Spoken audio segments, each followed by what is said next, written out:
What I have here is my fabric folded into two, and the length is my trouser length plus about 4 inches for the top and bottom allowances I'll be needing. And then the width is my crotch width plus the allowances I'll be needing there also. As usual, I took out about ½ inch at the top, which is going to represent my waist line, and that's also where I'll be starting my full length measurements from. And then I'm taking out another ½ inch on the side for my side seam allowance. Now I'm just going to mark my crotch depth and draw a line across. Now on this slide I'm going to mark my hip measurement divided by 4 and connect it up to the waistline. This is going to be my center front.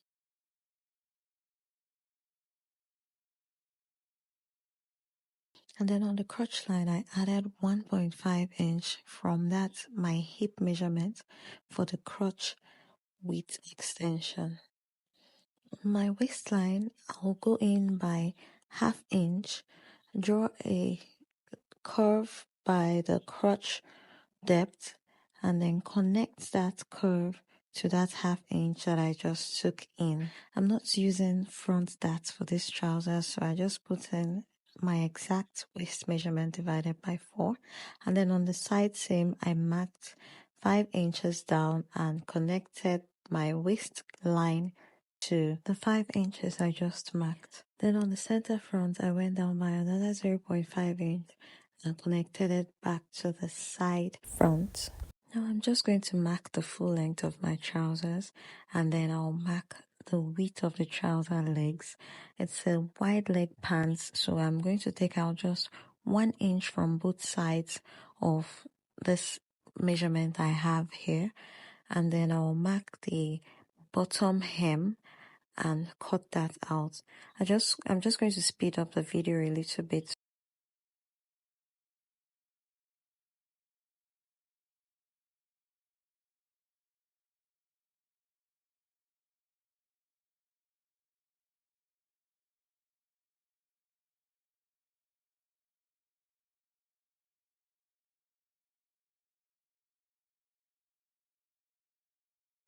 So I'm using 2 inches for the bottom hem allowance because I think the bold hem usually looks better on this kind of trousers.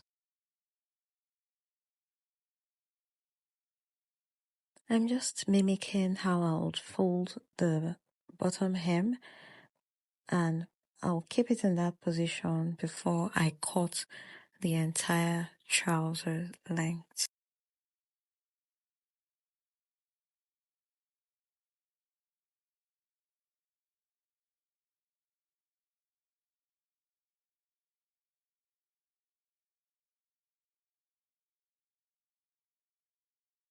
For the waistline, I went down by 1.2 inches, marked it and cut it out. I'll be replacing that with my waistband.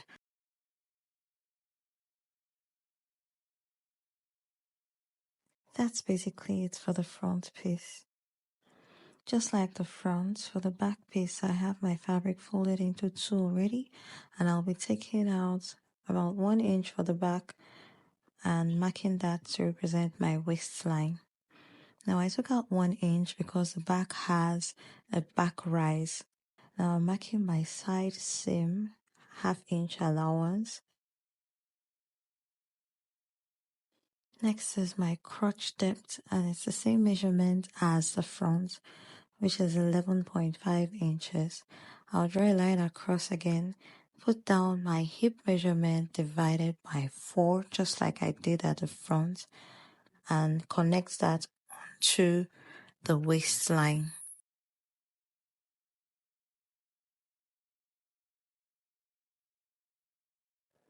For the back crotch width extension, I'll use 4 inches because obviously the butt is extended behind, so it needs more room.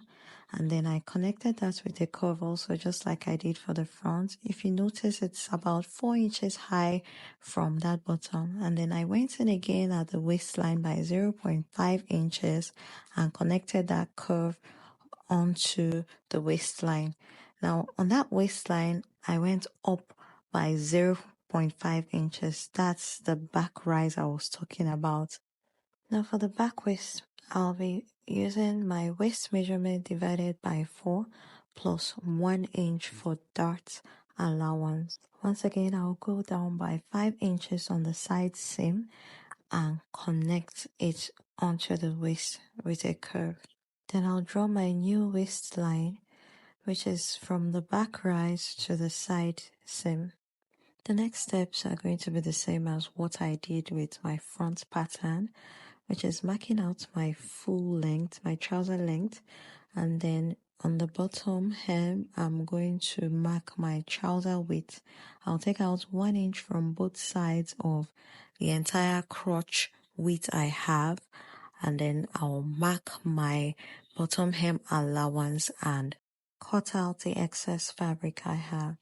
I'll repeat the same steps for the waist also, and yeah, our back piece is ready. And now it's onto the pockets. So I have my fabric folded into 2, and I'm marking out 8 inches by 13 inches, and this is for our front pockets.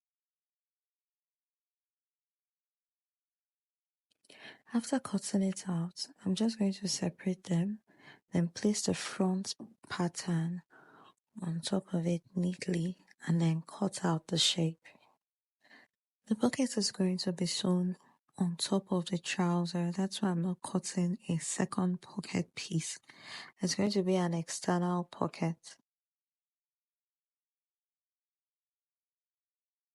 So now I'm deciding how wide I want the pocket opening to be. I went down by 6 inches on the side, and I went in by 1.5 inches on the top. Now this measurement includes my stitching allowances. So after making those marks, I'll connect them and then cut off the excess, leaving just my sewing allowance.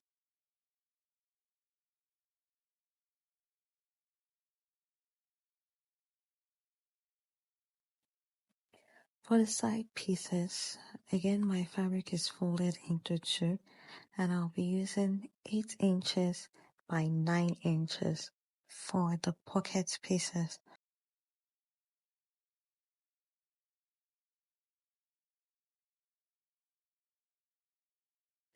The flap measurement is going to be 8 by 3 inches, but I'm first going to cut it out 8 by 6 inches and then fold it into 2 to give me the 8 by 3 inches.